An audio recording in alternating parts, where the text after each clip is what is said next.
Welcome to the She Is Her podcast. I'm your host, Gabby Richmond. The She Is Her podcast was created to give women voice as it relates to infertility, maternal health, and the birth experience.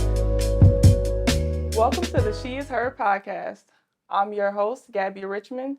The She Is Her podcast was created to give women a space and a place to be healed, heard, and give expert advice in the areas of infertility, maternal health, and the birth experience. Today's guest, I have a dear friend.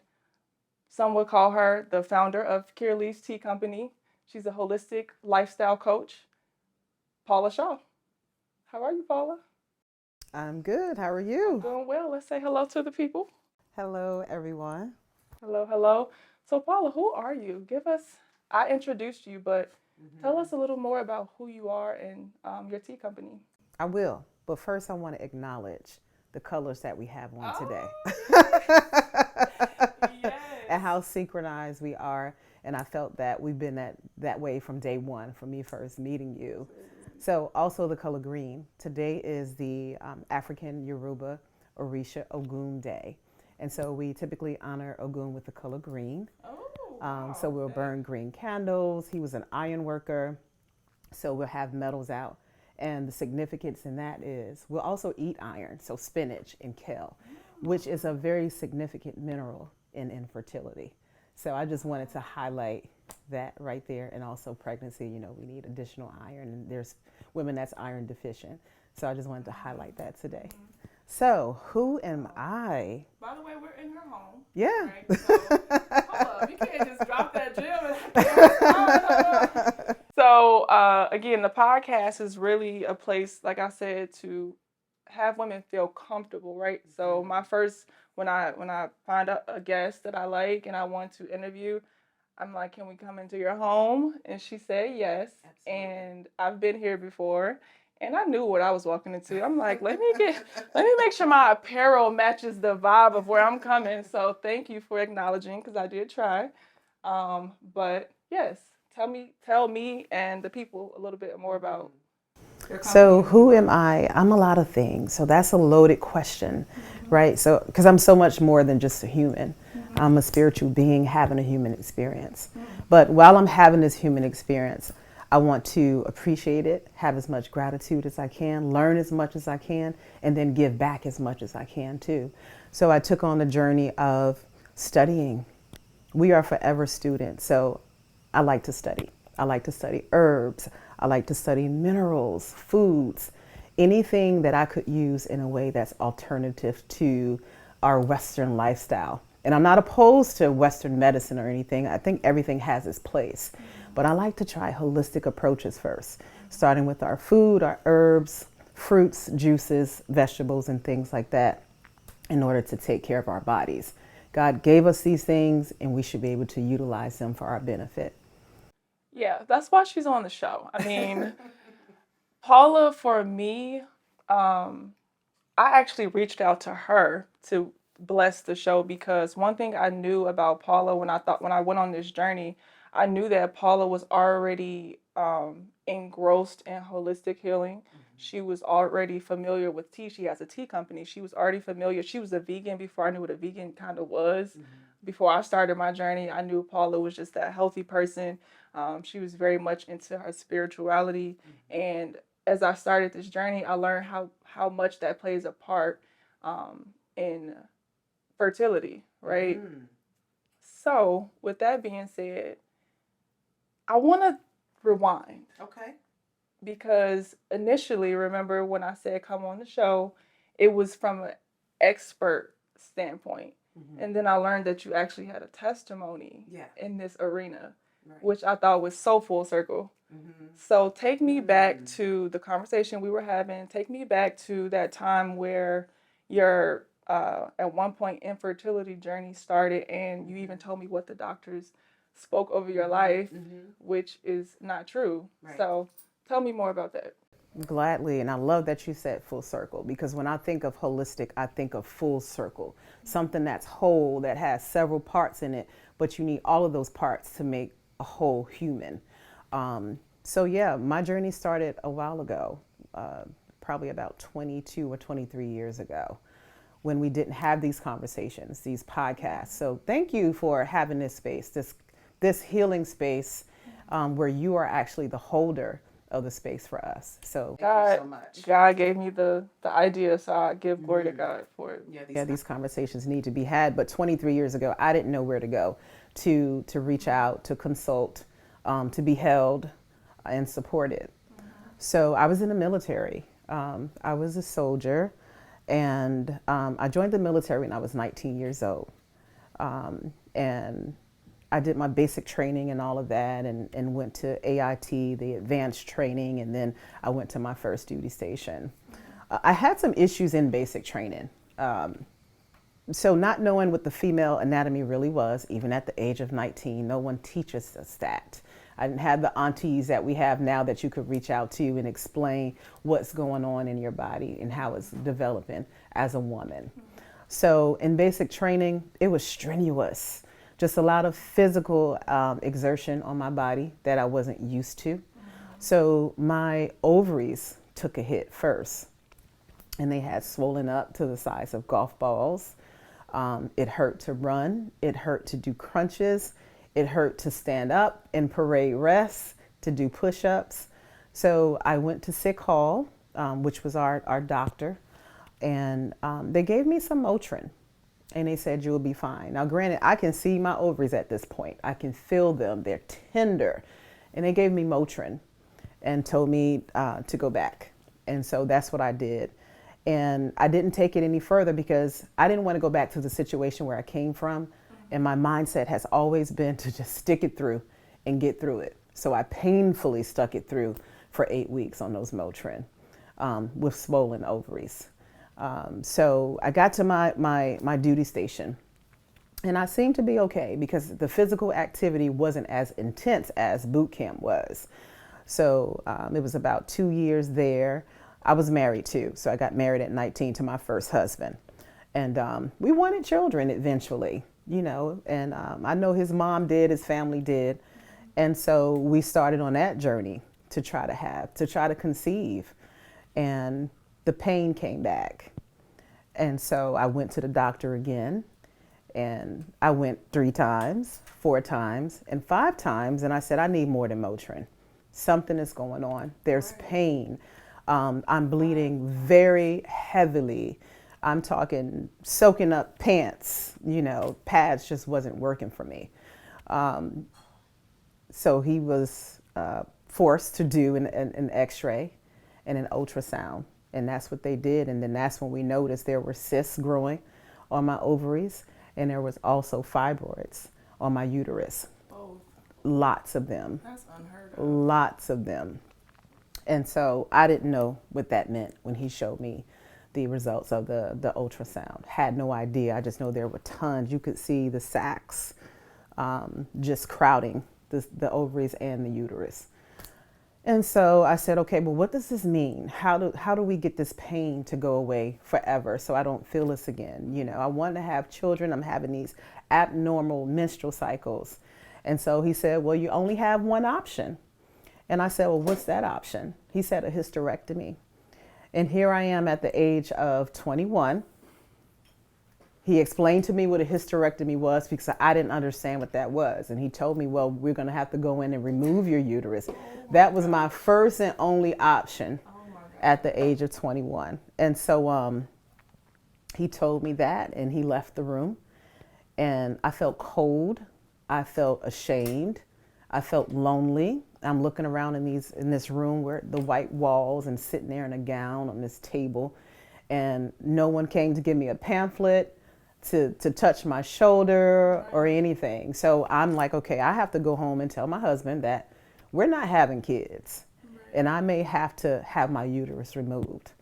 So, and you know, I didn't think about anything else but, hey, if I'm not having children, then how am I even a woman?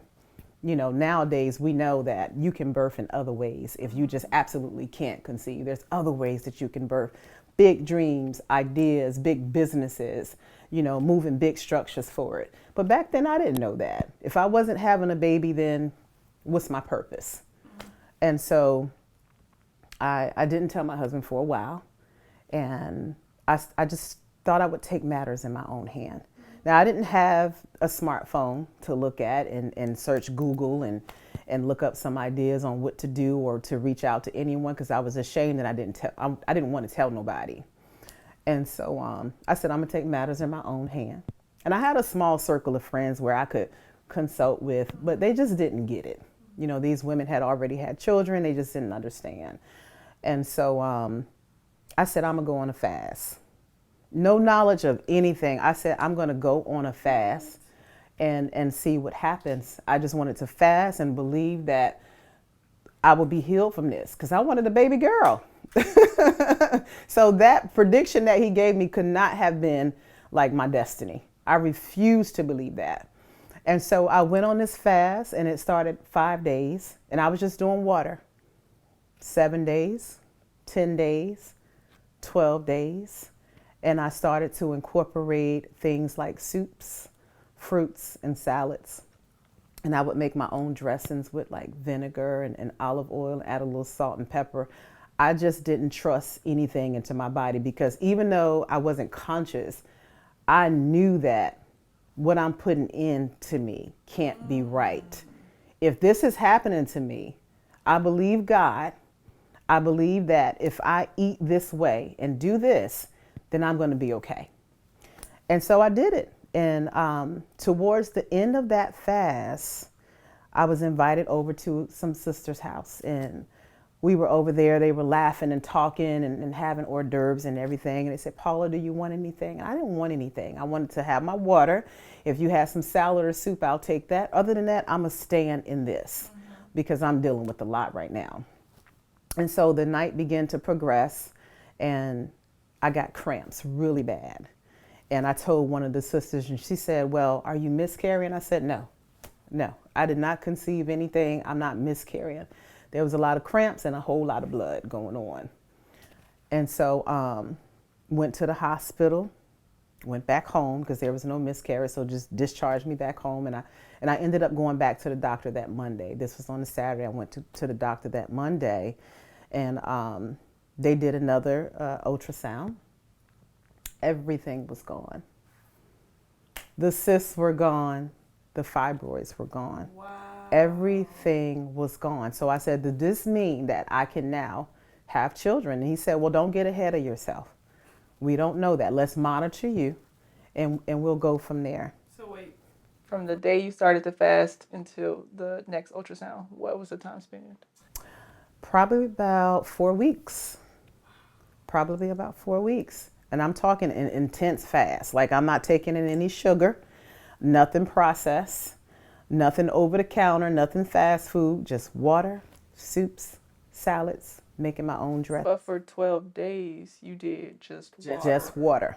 And the rest of the time, then I add in other things. And so I said, okay, I took it as that. And that fall, I conceived Ayana. Yanni, that fall I conceived. Yep. Whew, okay, so I think myself and the viewers can say, like, that is a testimony that I think everyone needs to hear, because women today are dealing with that.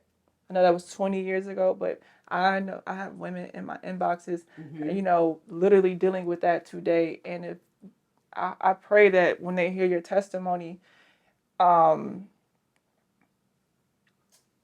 women, I think, are privy to diet change correlation to the cysts and fibroids, and I think other women kind of just ignorant on the topic, or just not aware. Not like, literally, aware, you just don't know. You literally just don't know. Right. So that alone, we can, like, close the podcast. We can close the episode with that testimony alone. So tell me now, okay, fast forward. You had this discovery for yourself. Yes. What was next for Paula? Okay, so good question. So I went on life as normal. I had 2 other children after that. And then towards my 30s is where I became vegan or plant-based. Now, before that happened, I was still having heavy bleeding. I was still having excruciating cramps. And I didn't understand why. If the cysts were gone, the fibroids are gone, why am I still having all of this bleeding and cramps? And so I decided to do a vegan plant-based lifestyle. Now, I'm not talking about this microwave veganism process. I'm talking about plants from the earth. And so I think it was 2017. I was 37, and I decided to do a 21-day juice fast or cleanse. I'll say cleanse. And I did that, and I did raw veganism for about a year, 6 months to a year, more towards 8 months or so. And then I started to incorporate grains and beans and stuff like that. But I noticed during that year, the cramps went away, the bloating went away. I didn't deal with PMS anymore either. So what was the difference between that and what you did when you first conceived? I think the difference was I went back to eating meat immediately. I mean, after that fast, and I just went back to my lifestyle. I was having children. I was fine. Right. Oh, and right, so, right. yeah. Problem solved. Right. Right. So when it wasn't until I went fully plant-based, fully vegan, where I noticed that the bloating was gone, the PM, that moody stuff that we get when you know your cycle is about to come on, craving sugar and things like that. All of that stuff went away. So no cooked veggies? After about a year of raw veganism, I did go to cook. Raw veganism was just not a lifestyle that I could sustain for a very long time. Right, so look, I think this is an important point to stop, right? Because I know there may be women listening and wanting more details. Like, I need a little more. Give me some examples of what you were eating, because we still want to enjoy our foods, and we don't have ideas. So can you give them some ideas on if they are at that point that they want to go raw vegan, or just something temporary, but they want to do it? Yes, just to explore, understanding that we all are students. So, and it's going to look different for everybody. Yeah, absolutely. Like certain vegetables may not agree with you that I enjoy and do okay with. Like sometimes I just can't do broccoli or cabbage, or, so it was completely just sun cooked foods for me for a very long time. I wanted to experience foods, mangoes, pineapples, anything that's cooked in the sun, kale, spinach, just completely raw, and playing around with that. And then I started to incorporate other things too. But I think when it comes to being plant-based, you really have to go with what feels good to you, inside and out, what tastes good. You got to cook. You got to get in the kitchen and cook. But it helped me tremendously when it came to dealing with menstruation. I went from 7 days to 5 days, a menstrual cycle, to 3 days in a matter of 2 years. So just by taking out dairy, meat, sugar, and things like that, and just drinking spring water, making my fruit juices, making my dressings at home and salads. Can you touch on protein? Because I know that's a question that a lot of people have when you switch to plant-based, or can you touch on protein? Yeah, so the body has proteins already. So if you're not doing anything that will require you to add additional protein in an excessive amount, you're getting it. You're getting it from certain rices, black rice, quinoa, you're getting it from beans, you're getting it from kale. You're going to get a sufficient amount of protein and all the vitamins and minerals that you need if you're on a full plant-based diet, where you're eliminating a whole bunch of sugar, you're taking out the processed vegan foods, and just focus on plants. For me, I'm big on greens, so I'm making sure I have some spinach, some kale, some mixed greens in every meal. So can you speak, because she also has a bodybuilding background with her husband, who, I think we're ready for something. Yeah. So let's see if Lawrence is here for the tea. Did he forget about us? He's like, the tea's cold now, ladies. We call him the tea genie. The tea genie. He's the tea genie. So where's my tea?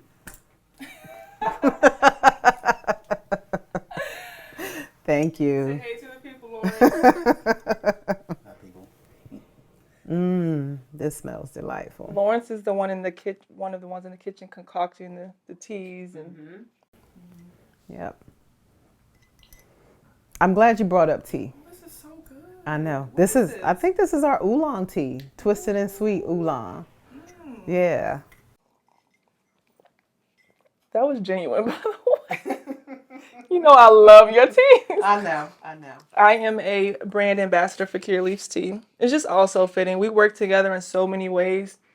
We were co-workers when I was at my W-2 job. Her and her husband, who you guys just saw, was my coach, one of my trainers for my bodybuilding competition. I mean, we worked together in so many capacities. Our company, Rich Creatives Media, we mentor her daughter. I mean, the list literally just goes on of how many times we have interacted and partnered and worked together. And so Paula is genuinely, Paula and Lawrence, they're like family to us. So it just gives me chills just to be here doing this and just not even knowing your testimony. I mean, I sat here with an open mouth like, oh my gosh, I didn't know this. So thank you again for being here. Thank you. No problem. But tell them a little bit about your tea company. So the tea company was started basically a spinoff of my herbs. Me being a background as an herbalist, we decided to start a tea company because there's so many benefits in tea. So green tea helps with fibroids. A lot of people don't know that by drinking green tea. You can shrink them. So we wanted to use that aspect of the tea education so that we're not just sipping, we're also getting this goodness that the tea has to offer, because tea is medicine. Anything that comes from the earth is medicine. So that's why we got into tea. So we blend the tea with herbs and we make our tisanes, and we make it an enjoyable experience, but you're also healing yourself too. Absolutely. So we'll put it here where you can go and get your teas and but yeah, so I wanted to go back. Actually, I had a question about the athlete who was watching. I wanted to know the athlete who's building muscle, who the natural protein intake may not. I'm actually not sure because I feel like I battle with this sometimes, and I called you and I spoke to you about it. I was wanting to build muscle, or maybe the bodybuilder who's trying to build excessive muscle. Is there anything in addition or any additional tips you would give that person who was wanting to be more plant-based? Yes, just well-proportioned plant-based meals. I'm not opposed to tofu. I know some people are. I eat it sparingly every now and again. That's good for an athlete who's trying to bulk up, or, they can throw that in there sparingly in their meals. But if you're doing like grain bowls, I love some grain bowls. You can do those at home, or there's plenty places if you're out on the road where you can get a really nice grain bowl. Falafel, things like that. Be careful with the falafel though, because chickpea is high in estrogen. That's what I learned.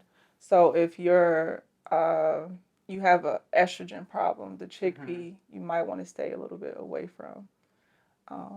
But everybody's not dealing with fibroids and cysts and things like that. So. Those are good power foods that you could have throughout the day. A big old grain bowl, your fruit in the morning with some oatmeal and things like that, and maybe another grain bowl for dinner, or if you want to add some tofu or something like that. I like shakes too, so I love to do a good smoothie with greens and pineapples, bananas. You can load up on that, add some sunflower butter in there, and so you can get that additional protein that you need. What's the difference between like the sunflower butter and almond butter, or The taste and the nut, of course. Yeah. Okay, I don't think I've had that, but I've seen it before. Yeah, it's good. I like almond butter too, though. Yeah. I love peanut butter. I know it's not the healthiest and it's a little heavier, but I love peanut butter. I used to. I steer away from that now. I like the sunflower and the almond from time to time. But I think an athlete could survive on a vegan diet because the body doesn't determine where the protein source is coming from. The body don't say, oh, that's chicken, let me have that, or, that's turkey, I'll have that, or give me those eggs. As long as you're feeding the body what it needs, then you're gonna build muscle, you're gonna look great. Let me ask you a basic question. Why? So a lot of people I don't think even understand why not meat. What is the problem with meat and dairy? Mm-hmm. Can you speak to that? I know you have a testimony and you shared your testimony of that you stopped, but I don't know if you shared why you stopped specifically eating meat and dairy. Mm-hmm. What is the problem? So for me, it's the additional hormones. That's what it was for me. I guarantee that's what was causing the extra bleeding, the cramps, the PMS that was out of control. Now, I'm not saying everybody has to go vegan. My husband is not vegan. He eats a lot of plant-based foods because I cook. But if he does want chicken or fish or something like that, we're making sure we're getting it from a good source. Mm-hmm. We're making sure it's kosher or halal or something that doesn't have a bunch of extra added hormones in them. Mm-hmm. Yeah. Because I understand that a vegan lifestyle isn't for everybody. Yeah, that's good. Just make sure you know where the food is coming from and how it's being grown. Mm-hmm. So where would you go? What's a local? I know I've heard of the Asian marts. Do you go there? What type of places do you go to get your halal? Halal. Yeah. Is that a also, it could be. Yeah. Yeah. It is a market. I've heard of halal meat. Is that what a? Mm-hmm. What is that? So it's basically where your food is just prayed over. It's blessed. Oh. Yeah. No added anything to it. Natural or real organic food. Where is it grown? Or does it include meat, animals? Absolutely, yeah. I guess I'm asking, like, what is the environment? Because I know they tell us to stay away from the farm raised. What's the environment that is the halal is? It's going to be probably local farms. Yeah, that are smaller scale. Mm-hmm. Not mass producing. Yes. Gotcha. Yes. Stay away from that. Gotcha. Mm-hmm. That's good information. Yeah. Paula's just full of knowledge. I love it. I love it. I love it. I'll go back into now. Can you tell me? I'm gonna still rewind just a little bit. Can you tell me a time where you maybe didn't feel? I think you touched on it, but can you tell me a time where you didn't feel heard in that whole process? It would have been that time when that the Army officer who was a doctor told me, this is your destiny and that's it, and just kind of walked out on me because he had to go to the next patient. That was the moment. But I've always been a person who was driven and determined to create my own outcome. So from then on, that's what I did, created my own outcome. I mean, I've overcome several things in my life, depression, dealing with loss and other types of trauma where I had to get through it myself because I didn't trust that source anymore. So that's why I went on that journey of self-healing, to discover who I was as a woman, what my female anatomy was, how it functions, and how I wanted it to function, how I wanted to show up, and the good things that I needed to put inside of me so that I could give out, because there's so much more than the uterus. When you're in that kind of pain, you express it. You're miserable. You're upset. You're bitchy or whatever, and you're giving that out, what you feel. So we have to get ourselves to a holistic space where we're looking good, we're feeling good from inside out. Where did you draw the strength to not eat for 12 days? How did you do that? Determined. And I went on several fasts after that too. I do cleanses. I've had a point in my life where yeast was very prevalent in my body, where it was almost taking over. And so I did 30 days of herbs, sea moss, spring water. Sea moss is a great one. Just to get rid of that. I guess I'm speaking to the woman who's listening and they've never done a fast and they may even have some food addiction things going on. Like, what is the advice you would give to get them through maybe just a 3-day fast? Well, you really can't force anyone to do anything.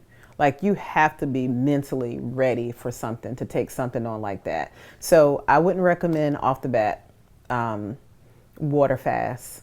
I would say start with a piece of fruit that you enjoy and eat that for 3 days and see how your body feels.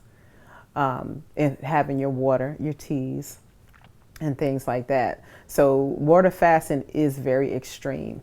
But when you take your body on a fast like that, the nutrients that's already in the body, you're going to be surviving off of that. And then the body has a way of healing itself where you're not adding all of that garbage into it. It's going to repair the dis-ease inside the body.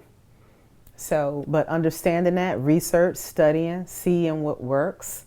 If a water fast isn't the way to go, which it may not be, and that's okay. Like I said, do some fruit, do some salads, make your own dressings, and get accustomed to getting those nutrients in your body. Good. I like that. Can you talk to some meat replacement ideas? Like what? Like, okay, okay, let me talk to it then. I love to use mushroom, Oh, like that. I jackfruit, thought you the were talking about. No, not the impossible. No, not those. Yeah, No, okay. more plant-based options. Mm-hmm. What's your favorite meat replacement? Mushrooms. Plant-based mushrooms. Those are good for muscle building too, by the way. Mushrooms, really? yeah. Mm-hmm. I've heard mushrooms are not a vegetable and not a. It's a fungi. Yeah, they was like it's somewhere in between. What were they saying? Something I was reading up on, but I love mushrooms. Mushrooms are just straight from the let's earth. talk about it. Keeps you grounded. Yes. So that's something staple. If I'm going to the grocery store that I must get. Mushrooms, spinach, kale. I love chickpeas, so I can do chickpeas, black beans, quinoa, brown rice, wild rice, black rice. There's so many options. The other day I had a loaded sweet potato, where I baked it. I put my chickpeas. I had some spinach and made some dressing and sprinkled on top some avocado dressing. So there's just so many things that you could do. Just be patient with the process. Explore different things and see what you like. You can season your food, to taste. Can you speak to now the bread and the bleached white flour? I know that it's a huge no-no, and it's just little things that we don't realize are detrimental to our bodies. And I think that's one that you hear from a standpoint of weight gain, but you don't hear from a standpoint of how it affects your womb. And I guess, we can both speak to it, right? I'm just like giving it to you. In my head, I've done this research. So if you didn't know, the bleached white flour in the bread and when the fried chicken, and I'm not even speaking to the chicken, I'm talking about the coating of it. It's literally in the word, it's bleach. So just imagine what that's doing to your body. So that's another thing I wanted to touch on because, just as a whole, I wanted this episode to be about your testimony, but the expert advice of the healing, the holistic foods and the holistic healing, the power of food. So I'm just digressing. But gotta read those ingredients. Yeah. You have to read those ingredients and see what you're putting into your body. That is so important. I say stay away from anything that's white. White sugar, white breads, white pasta, all those types of things that we love to enjoy that just in the long run, it's not good for us. So it's a lifestyle change, thinking different and doing something different. And there's so many alternatives that we could enjoy. So, yeah. Yeah. So, Paula, as we wrap up, I want to ask you one last question. Okay. Did you feel heard today? I felt heard. I felt supported. You hold space well, so thank you. No problem. Absolutely. No problem. And I hope all your viewers felt heard too from this conversation. For sure. I'm sure they will. You dropped a lot of gems. So go back. Look, literally go back, rewatch the episode, jot some things down, create a grocery list today. Take a couple steps. If it was too much to consume, just take, what's your one takeaway? The one takeaway could literally be, I need to lay off the bread. I need to lay off the dairy. Let me look into a fast. Let me get interested. Let me get interested in the fruit. Like what kind of fruits am I eating? So that would be my my word to the women and the people watching to please take heed to the advice that she gave. I mean, she's a literal holistic lifestyle coach, doctor. I just feel it all. Like, doctor, I don't know. I'll take it. Paula is just really, really amazing to me. And so thank you so Likewise. much for coming on the show and being transparent, because I don't think you've publicly, I don't know how much you've shared that story to people. Never, no. And look at you, you're going to do it to all these millions of viewers Yep. who are going to watch. So yes, thank you. Just know that it was shared in the best place possible. It was a great place to share it.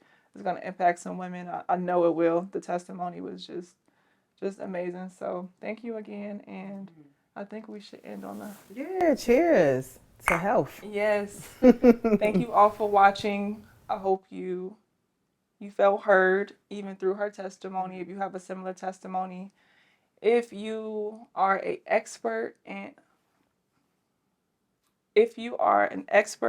in any area related to infertility, maternal health, and the birth experience, if you have a unique testimony, please email us. The email will be here. I love doing this because I'm going to place it right here. Please email us. We're going to definitely see your email and be reaching out. I would love to continue to meet women with unique testimonies and expert advice. So thank you again, and we'll see you guys on the next show.